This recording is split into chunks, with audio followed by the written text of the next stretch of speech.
ህወሓት የተፈራውን ጦርነት በይፋ ጀመረው። ጠቅላዩ ለጀነራል ይልማ መርዳሳ ጥብቅ ትዕዛዝ ሰጡ። ጀቶችና ድሮኖች ተሰማሩ። በሸረሪና ከባድ ውጊያ ተቀስቅሷል። ጠቅላዩ በወልቃይት ጉዳይ ግልጽ አቋማቸውን አስታወቁ። ፋኖ ወልቃይትን ለህወሓት አሳልፎ ሰጥቷል። ጠቅላይ ሚኒስትር አብይ አህመድ ጀነራሉ ድል በድል ሆኑ። ጠላታቸው ተፍረከረከ። የአማጺው ቡድን ከነ መሳሪያው ለመከላከያው እጁን ሰጠ። ከዛሬ ነገ ይፈነዳል በሚል ሲፈራ የነበረው ጦርነት በመጨረሻም በወልቃይት አቅጣጫ መፈንዳቱ ተነግሯል። ህወሓት ዝግጅቱን ማጠናቀቁን በገለጸ ማግስት በሸረሪና በኩል ሱዳን አስቀምጧቸው በነበሩ አርሚዎች አማካኝነት ጥቃት መክፈቱ ሲገለጽ፣ ጠቅላዩ ደግሞ ለአየር ኃይል አዛዣቸው ልዩ ትዕዛዝ መስጠታቸው ተመላክቷል። በሸረሪና በጀቶችና ድሮኖች የታገዘ ከባድ ውጊያ እየተደረገ እንደሆነ የተገለጸ ሲሆን ህወሓትም የፌዴራል መንግስቱ ጦርነት አውጆብኛል ሲል መግለጫ አውጥቷል። ከግንባር የተሰሙ መረጃዎችን አክለን በሰፊው እንመለስበታለን። በሌላ መረጃችን ደግሞ ህወሓት ግዛቴ ነው አስመልሰዋለሁ በማለት ጦሩን ባንቀሳቀሰበት ወልቃይት ጉዳይ ጠቅላይ ሚኒስትር አብይ አህመድ አቋማቸውን ይፋ አድርገዋል። ጠቅላዩ ከአንድ የመንግስት ሚዲያ ጋር ባደረጉት ረዘም ያለ ቃለ መጠይቅ ፋኖ ወልቃይትን ለህወሓት አሳልፎ ሰጥቷል ሲሉም ተደምጠዋል። የጠቅላዩ ንግግርና ጀነራሉ ድል በድል ስለመሆናቸውና የአማጺው አባላት ከነ መሳሪያቸው እጅ ስለመስጠታቸው አክለን ይዘን ቀርበናል። ማለዳው እጅግ ሲፈራና እንዳይቀሰቀስ በርካታ ጥረት ሲደረግለት የነበረው ውጥረት ፈንድቶ ውጊያ መቀስቀሱ ተሰምቷል። ዛሬ ቅዳሜ ሐምሌ 25 ቀን 2018 ዓ.ም ከንጋቱ 11 ሰዓት ከ45 ጀምሮ በሸረሪናና በአካባቢው በኢትዮጵያ ሰራዊትና በትግራይ ኃይሎች መካከል ከባድ ውጊያ መቀስቀሱ ተሰምቷል። የወጡ መረጃዎች እንደሚያመላክቱት በአካባቢው የተቀሰቀሰው ግጭት በእግረኛና በሜካናይዝድ ክፍሎች የታገዘ ከፍተኛ የጦርነት እንቅስቃሴ ሲሆን ሁለቱም ወገኖች በከባድ መሳሪያዎች የታገዘ የተኩስ ልውውጥ እያደረጉ እንደሚገኙ ተጠቁሟል። ይህ በሸረሪና አካባቢ የተነሳው ከባድ ውጊያ ሰሞኑን ከሁለቱም ወገኖች በኩል ሲስተጋቡ ከነበሩ የቃላት ምልልሶች እንዲሁም የሚዲያ ውጥረቶች በኋላ የተከሰተ መሆኑ ተመላክቷል። ወቅታዊውን ሁኔታ ተከትሎም የተከሰተው ግጭት ወደ ሌሎች ግንባሮችና አካባቢዎችም ሊስፋፋ ይችላል በሚል በአካባቢው ነዋሪዎችና በህዝብ ዘንድ ከፍተኛ ስጋት መፈጠሩ እየተገለጸ ይገኛል። አርሚ 70 በመባል የሚታወቀው የትግራይ ሰራዊት አንዱ ህወሓት ሲንቀሳቀስበታል ተብሎ በሚታወቀው በዚህ ስፍራ የተቀሰቀሰው ጦርነት በእግረኛና በሜካናይዝድም ጭምር የታገዘ ከባድ ጦርነት መሆኑን የጠቀሱት ምንጮች ክስተት በቅርቡ በተለያዩ የትግራይ ከተሞች በህወሓት ከፍተኛ አመራሮች እየተመራ ሲካሄድ የቆየውና ጦርነት ቀስቃሽ ይዘት ያላቸው መፈክሮች የተስተጋቡበትን ህዝባዊ ኮንፈረንስ መጠናቀቁን ተከትሎ እየተቀሰቀሰ ሊሆን እንደሚችል ግምታቸውን ይሰጣሉ። ሰሞኑን እየታየ ካለው የሚዲያ ጦርነት አንጻር ዛሬ ንጋት ላይ የተቀሰቀሰውና አሁንም እየቀጠለው ከባድ ጦርነት ወደ ሌሎች ግንባሮችም ሊስፋፋ ይችላል የሚል ስጋት መጫሩን እነዚሁ ምንጮች አክለው ገልጸዋል። ህወሓት ወደ ጦርነት እንድንገባ በርካታ ትንኮሳዎችን እየፈጸመብን ይገኛል። እኛ ለትግራይ ህዝብ በማሰብ ነው ጦርነት አንፈልግም እያለን ያለነው ያሉት ጠቅላይ ሚኒስትር አብይ ለአየር ኃይል አዛዡ ጀነራል ይልማ መርዳሳ ጥብቅ ትዕዛዝ መስጠታቸውም ተሰምቷል። በጠቅላዩ ልዩ ትዕዛዝ ጀቶችና ድሮኖች ወደ ሁመራ ማቅናታቸው የተነገረ ሲሆን ድሮኖች እርምጃ መውሰድ መጀመራቸውም ተመላክቷል። በሁመራ አቅጣጫ ሸረሪና ላይ በሀገር መከላከያ ሰራዊት ላይ ውጊያ የከፈተው የህወሓት አርሚ 15 ሜካናይዝድ ኃይል ኮር 153 ሙሉ በሙሉ መደምሰሱም ተሰምቷል። ከአርሚ 70 ጋር ተቀላቅሎ ገባ የተባለው የሱዳን እግረኛ ወታደርም እንዲሁ ከባድ ምት እንደደረሰበት ተነግሯል። በሌላ በኩል ተተኳሽ የጫኑ ከባድ መኪኖች ላይ በደረሰ ጥቃት በፈነዳ ከፍተኛ ፍንዳታ በህወሓት አርሚ 70 እና አርሚ 15 ኮር 152 እግረኛ ሰራዊት ላይ ከፍተኛ ጉዳት መድረሱ ተጠቅሷል። ጥቃት እንዲከፍት ያዘዘው ኃይል ላይ ያልጠበቀው ውርጅብኝ የወረደበት ህወሓት እንደለመደው ጦርነቱ እኔ ያልጀመርኩትም የፌዴራሉ መንግስት ጦርነት ከፍቶብኛል ሲል መግለጫ አውጥቷል። በትግራይ ብሔራዊ ክልላዊ መንግስት ስም ዛሬ ሐምሌ 25 ቀን 2018 ዓ.ም በመቀሌ ይፋ በተደረገው መግለጫ የፌዴራሉ መንግስት በምዕራብ ትግራይ ዞን በሸረሪናና በአካባቢው አቅጣጫ ግልጽ ውጊያ ተከፍቶብኛል ሲል ከሷል።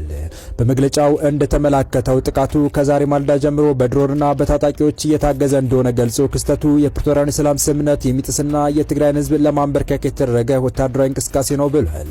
የክልሉ መንግስት ብሔራዊ ጥፋት ከታ አይሆንም በሚል መፈክር በሀገር ውስጥና በውጭ የሚኖሩ የትግራይ ህዝብ የጸጥታ ኃይሎችና የሲቪል ማህበራት ለህልውና ጥቃቱ አስፈላጊውን ዝግጅት እንዲያደርጉ ጥሪ አቅርበዋል። በተጨማሪም ህዝቡ አስፈላጊውን ጥንቃቄ እንዲያደርግ እያሳሰበ ዓለም አቀፉ ማህበረሰብ በስፍራው ከተቀሰቀሰው አዲስ ግጭት ጋር ተያይዞ ሊከተል የሚችለውን አደገኛ መዘዝ ተረድቶ ትኩረት እንዲሰጠው ጠይቋል። ይህ በእንዲህ እንዳለ ህወሓት በወልቃይት በኩል ጥቃት ሲከፍት ራሱን የትግራይ ሰላም ኃይል ብሎ ያደራጀው ታጣቂው ቡድን ወደ መቀለ ለመግባት ዝግጅት ማጠናቀቁን ተከትሎ ወደ መቀለ ጉዞውን እንዳይጀምርም ከባድ ስጋት ተፈጥሯል። ትነግን ከመቀለ በማስወጣት ከተማዋን ለመቆጣጠር የሚያስችለውን አጠቃላይ ዝግጅት ማጠናቀቁን የቡድኑ ወታደራዊ አዛዥ ከቀናት በፊት መግለጻቸው ይታወሳል። በቀድሞው የትነግ ከፍተኛ ወታደራዊ አዛዦች በወዲያን ጥሩ፣ በጀነራል ጉሽ ገብረና በጀነራል ከበደ ፍቃዱ የሚመራው ይህ የሰላም ኃይል መቀለ መሽጎ የትግራይን ህዝብ እያሰቃየ ያለውን የትነግ ስብስብ ጠራርጎ በማስወጣት ለትግራይ ህዝብ ሰላምና ዲሞክራሲን ለማረጋገጥ ሙሉ ዝግጅቱን ማጠናቀቁን አዛዦቹ መግለጻቸው ተከትሎ ትክክለኛው ጊዜ አሁን ነው የሚል አቅጣጫ ከያዙ ጦርነቱ አድማሱን እንዲያሰፋ ሊያደርገውና ትግራይ ዳግም ወደ ከፋ ግጭት ሊከታት እንደሚችል ተመላክቷል። ጦርነቱ የፈነዳው ጠቅላይ ሚኒስትር አብይ አህመድ ስለ ወልቃይትና እንዲሁም የህወሓት ቁልፍ ሰው ሞንጆሪኖ በ8 እዝ ተከበናል የሚል ንግግር ባሰሙ ማግስት መሆኑ አግራሞትን ፈጥሯል። የህወሓት ቡድን ቁንጮ አመራር ፈትለወርቅ ገብረ እግዚአብሔር ወይም ሞንጆሪኖ የመከላከያ አካባቢ መፈናፈኛ እያሳጣ ነው ሲሉ በትናንትናው ዕለት መግለጻቸው ይታወሳል። 8 እዝ የመከላከያ ሰራዊት ትግራይ ድንበር ተከማችቷል ሲሉ የከበባውን ጥንካሬም አብራርተው እንደነበር አይዘነጋም። የህወሓት ጽህፈት ቤት ኃላፊ ወይዘሮ ፈትለወርቅ ገብረ እግዚአብሔር ወይም ሞንጆሪኖ ይህንን ያሉት ህወሓት የጦርነት ቅስቀሳ ለማድረግ ባዘጋጀው መድረክ ላይ በደቡብ ምስራቅ ዞን ተገኝተው መድረኩን በመሩበት ወቅት ነው። ኃላፊዋ በስብሰባው ስለ ፕሪቶሪያ ስምምነትና ስለ አሁናዊ ፖለቲካዊ ውጥረት ማብራሪያ በሰጡበት ወቅት ለሺህ ዓመታት ወርቃማ ታሪክ እየሰራን ህልውናችንን አስጠብቀናል፣ በፍጹም እዚህ ደርሰን አንሰበርም ማለታቸው አይዘነጋም። ታዲያ የህወሓት ማዕከላዊ ኮሚቴ ዋና ከፍተኛ ጀነራሎች ከፍተኛ የጦርነት ቅስቀሳ አከናውነው ባጠናቀቁ ማግስት አርሚ ሰባ በሸረሪና ጥቃት መክፈቱ ሲጠበቅ የነበረው ጦርነት በይፋ ያወጀ ተደርጎ ተወስዷል። በቀጣይ መረጃ ጠቅላይ ሚኒስትር አብይ አህመድ ከአማራ ሚዲያ ኮርፖሬሽን ጋር ያደረጉት ቆይታ ትላንት ምሽቱን ተለቋል። ጠቅላዩ አማራ ክልልን በተመለከተ ሰፊ ቆይታ ባደረጉበት ቃለ መጠይቅ ወልቃይትን በተመለከተ አስገራሚ ንግግርን አድርገዋል። ጠቅላዩ በቆይታቸው አሁን ላይ በአማራ ክልል ስር የሚገኘው ወልቃይትን በአማራ ክልል ለአማራ ህዝብ እየታገልኩ ነው የሚለው ፋኖ ለህወሓት አሳልፎ ሰጥቷል ሲሉ ተደምጠዋል። ጠቅላዩ አክሎም ህወሓት ወልቃይትን እንዳይቆጣጠር የፌዴራሉ መንግስት ነው የከለከለን እንጂ ወልቃይትን በኃይል የሚሆን በሌላ መቆጣጠር እንችል ነበር እያሉ እኛን ነው የሚወቅሱን ሲሉ ተናግረዋል። በወልቃይት ጉዳይ በሁለቱም ክልሎች አማራና ትግራይ በርካታ ጥያቄዎች ወደ ፌዴራል መንግስቱ እንደሚላኩ የገለጹት ጠቅላዩ በትግራይ በኩል በፌዴራል መንግስት ስርዓት ስር በትግራይ ክልል እየተዳደር ነበር፣ በጦርነት ምክንያት ነው ያንን ቦታ ያጣ ነው የሚል ምክንያት አለ ብለዋል። አሁን ደግሞ ለአማራ ህዝብ ህልውና እንታገላለን የሚሉ ኃይሎች ሁሉ ውሰዱት፣ አብረናችሁ እንዋጋለን፣ ይገባችኋል እያሉ ነው። እየከለከለን ያለው ፌዴራል መንግስት ነው። ፌዴራል መንግስት ከዚህ ጉዳይ ራሱን ቢያወጣ እኛ በማንኛውም መንገድ በኃይል የሚሆን በሰላም ቦታችንን እንመልሳለን። እንቅፋት የሆነብን ፌዴራል መንግስት ነው እንጂ ለአማራ ህዝብ የሚታገሉ ወገኖች ጨምሮ እንድንወስደው ፈቅደዋል። እናንተ ናችሁ እንቅፋት የሆናችሁት ይሉናል ሲሉ ጠቅላዩ ተደምጠዋል።